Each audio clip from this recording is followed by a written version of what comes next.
All right, no transition there, my friend.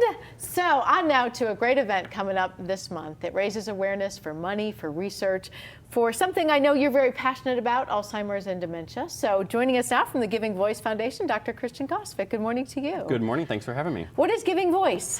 So Giving Voice is a local foundation that provides direct programming for older adults with various types of dementia and their caregivers, often their families. And we do that by raising money through our two big fundraising events each year. So we are going to talk about those because you can sign up, and we're excited they're back in person. But recently you had a concert because you teamed up with Cincinnati Opera. So you took a little video for us. Let's take a little listen to that with some video.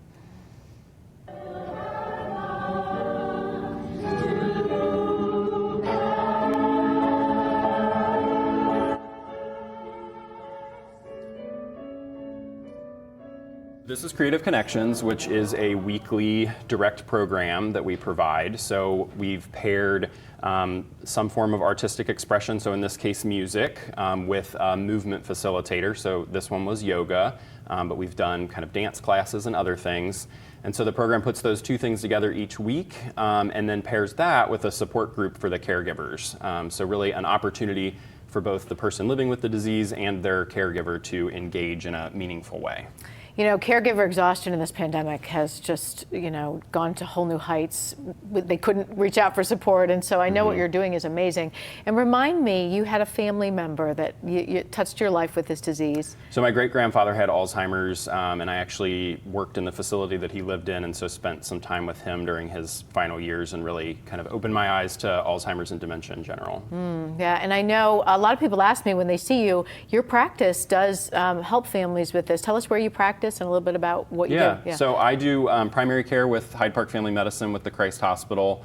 I also work at Marjorie P. Lee Nursing Home. So I see patients of all ages, including geriatrics, and definitely see a good subset of patients with Alzheimer's and dementia.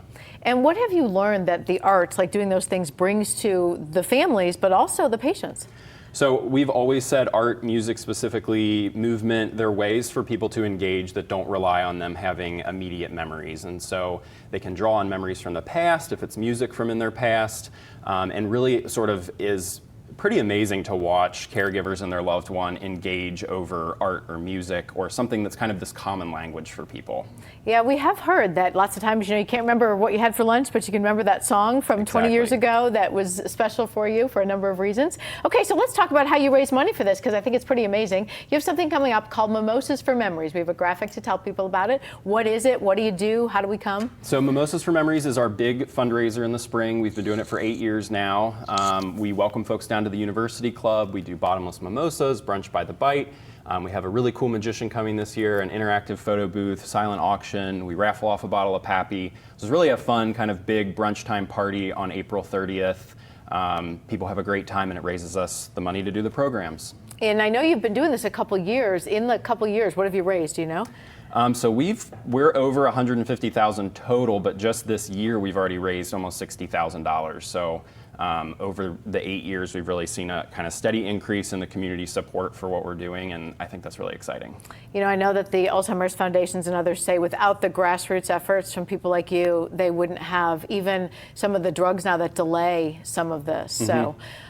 Okay, so if we want to participate, it's open to everyone. Yep. We can stay as long as we want. How does the day work? So it's 11 to 2. It's kind of a come and go type event. We don't have a big program where we sit folks down and do a speech. It's really focused on engaging with each other and being there to support. Tickets are at mimosasformemories.com. All right, and we have a link, of course, to that at what'shappeninginhealth.com. So I guess last thing before you go, are you not amazed when you reach out with an event like this, how many lives are touched by this illness?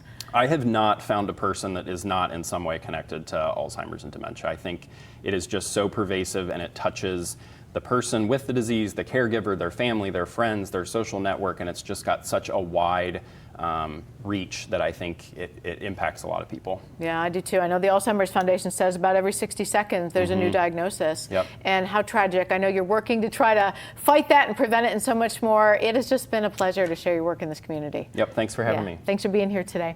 Dr. Christian Gosvick, the Christ Hospital, if you want to find him, and he does have an open practice. We appreciate you.